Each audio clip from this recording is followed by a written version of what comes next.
நேபாள திபெத்தில வந்து பனிச்சரிவு காரணமா கிட்டத்தட்ட 1300 பேர் 1300க்கு மேற்பட்டவர்கள் வந்து காணாம போயிருக்காங்க. அது மட்டும் இல்லாம 288 பேர் வந்து உயிரிழந்திருக்காங்க அப்படின்ற மாதிரி அனௌன்ஸ்மென்ட் குடுத்திருக்காங்க. இந்தியர்கள் வந்து 300க்கு மேற்பட்டவர்கள் வந்து காணாம போயிருக்காங்க. அதாவது எந்த அப்டேட்டுமே இல்லாம இருக்காங்க அப்படின்னு சொல்லியிருக்காங்க. ஃபர்ஸ்ட் வந்து அது வந்து ஒரு மழை காரணமா, இல்ல நிலநடுக்கம் காரணமா ஏற்பட்டது அப்படின்னு தான் நெனச்சாங்க. ஆனா வந்து ஃபுல் அண்ட் ஃபுல்லா பனி சரிவும், அந்த சேரும் சகதியும் தான் வந்து அதுல ஃபுல்லா சூழ்ந்திருக்கு. அதனால தான் வந்து வீடுகள் சேதமடைஞ்சிருக்கு. மின் இணைப்பு துண்டிக்கப்பட்டிருக்கு. ஸோ இந்த மாரி நெறைய மக்கள் வந்து நெறைய பாதிக்கப்பட்டிருக்காங்க.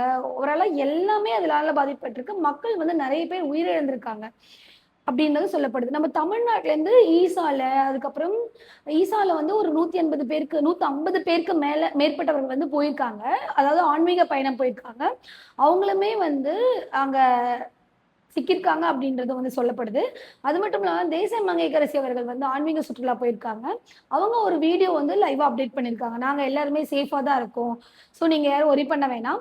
இங்கேருந்து எங்களுக்கு போறதுக்கு நேபாள் அண்ட் சீனா எல்லையில உள்ளவங்க வந்து சீன நாடும் என்ன சப்போர்ட் பண்ண போறாங்க அப்படின்றத நாங்க டிஸ்கஸ் பண்ணிட்டு இருக்கோம். நாங்க எல்லாமே வந்து கடலூர் வழியா சேஃபா வந்துருவோம் அப்படின்றதும் அவங்களும் சொல்லியிருக்காங்க அந்த வீடியோ மூலியமா. ஸோ அது ஒரு அப்டேட்டாவும் வந்திருக்கு. இப்போ மக்கள் வந்து நெறைய பேர் அஃபெக்ட் ஆயிருக்காங்க இதனால. நெறைய பேர் பாதிக்கப்பட்டிருக்காங்க. உயிரிழப்பு ஏற்பட்டிருக்கு. இதெல்லாம் எதனால அப்படின்னு சொன்னா, நம்ம இயற்கை வளங்களும், இயற்கையும் வந்து வந்து சேஃபா வச்சுக்காததால தான், அது வந்து பாதுகாக்காததால தான் வந்து இது எல்லாமே நடந்திருக்கு. ஸோ இயற்கையும், இயற்கை வளங்களையும் நம்ம வந்து பாதுகாப்பா வச்சிருந்தோம். மரங்கள் எல்லாமே நட்டு வளர்த்தோம் அப்படின்னா, இது எல்லாமே குறைக்கப்படலாம் அப்படின்றது தான் சொல்லப்படுது. இயற்கையும், இயற்கை வளங்களையும் கண்டிப்பா நம்ம வந்து பாதுகாக்கணும். அதுக்கப்புறம் பார்த்தீங்கன்னா, நெறைய வந்து மக்கள் வந்து இதுல காணாம போயிருக்காங்க. ஸோ இவங்களுக்காக கண்டிப்பா நான் வந்து ப்ரேயர் பண்ணிக்கலாம்.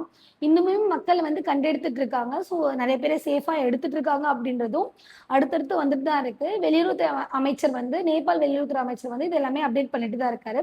பொதுவா இந்தியர்கள் வந்து 300 பேர் காணல அப்படின்றதும் சொல்லியிருக்காங்க. நம்ம தமிழக முதலமைச்சர் விஜய் அவர்கள் வந்து என்ன சொல்லியிருக்காருன்னா, சீக்கிரமா இத வந்து மீட்டெடுங்க. மக்கள வந்து சீக்கிரமா மீட்டெடுங்க. ஏன் அப்படின்னா, அதனால உயிரிழப்பு இன்னும் நெறைய அதிகமாகலாம். அதனால சீக்கிரமா சேஃபா மீட்டெடுங்க அப்படின்றத வந்து ரிக்வெஸ்ட்டா குடுத்துருக்காங்க. நம்மளும் இந்த வீடியோ மூலியமா உங்களுக்கு சொல்லிக்கிறோம். அது மட்டும் இல்லாம சீக்கிரமா மக்கள மீட்டெடுங்க அப்படின்றதையும் நான் இந்த வீடியோ மூலியமா சொல்லிக்கிறேன். மக்களுக்காகவும், அத சுத்தி உள்ள பகுதிகள உள்ள மக்களுக்காகவும், அங்க போயிருக்க மக்களுக்காகவும் நம்ம வந்து முழு மனதா ப்ரேயர் பண்ணிக்கலாம் அப்படின்னு சொல்லி நான் கேட்டுக்கிறேன்.